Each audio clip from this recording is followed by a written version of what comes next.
BRS working president KTR పై Bhuvanagiri MP Chamala Kiran Kumar Reddy తీవ్ర స్థాయిలో విమర్శలు చేశారు. ట్విట్టర్ టీలు కేటీఆర్ కు ఇంగ్లీష్ ఫుల్, సబ్జెక్ట్ ఫుల్ అన్నారు.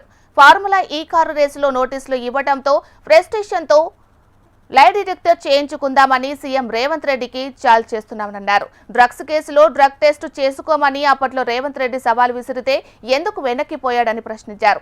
కేసీఆర్ ఓవర్ యాక్షన్తోనే కాళేశ్వరం ప్రాజెక్టు కుప్పకూలిపోయిందన్నారు. ఈ కారు రేసులో పాలన అనుమతులు లేకుండా 44 కోట్లు ఎలా తరలించారని ఏసీబీ అడుగుతుందని, ఏజెన్సీలు విచారణ చేపట్టడం తప్ప అన్నారు. English full, subject nil. Twitter Tillu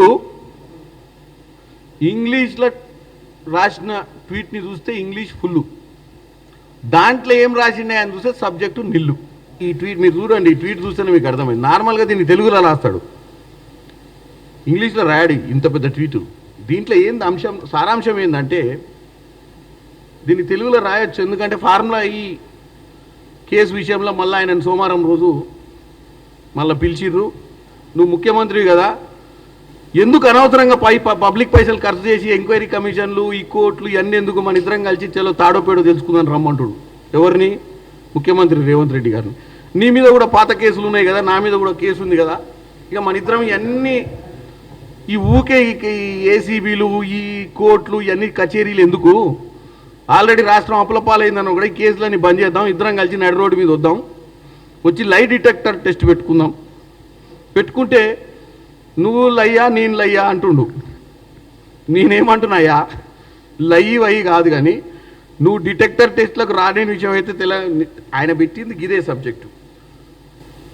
ఇది ఎట్లుందంటే మహేష్ బాబు అని చెప్పారు కదా, మహేష్ బాబు అనగానే ఒక్కడి సినిమాలో ఏకపాత్ర అభినయం చేసి ఇప్పుడు తెలంగాణ ప్రజల ముందు నా అంత గొప్ప హీరో లేడు, ఛాలెంజ్ చేసినా రమ్మంటే వస్తలేడని చెప్పడానికి ప్రయత్నం చేస్తుండు.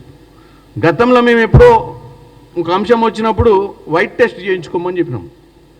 అంటే అప్పుడు డ్రగ్స్ విపరీతంగా సినిమా యాక్టర్లు, హైదరాబాద్ నగరం డ్రగ్స్ వాళ్ళ పరిపాలనలే చేసుకోమన్నప్పుడు ఈరోజు ఛాలెంజ్ చేస్తుండగా దొరవారు, మరి చిన్న దొర అయ్యాల మనం ఛాలెంజ్ చేసినప్పుడు మరి ఆయనే వచ్చి చేసుకోమంటే చేసుకోలే. సరే, నేను ఆయన వాడిండు అని నేను అంటలేను. నీ ఒక ప్రజా ప్రతినిధిగా నీ మీద ఒక అబాండా వచ్చినప్పుడు దాన్ని సరిదిద్దుకునే ప్రయత్నం చేసేది ఉండే. మరి ఈరోజు ఎందుకు ఛాలెంజ్ చేస్తున్నావు?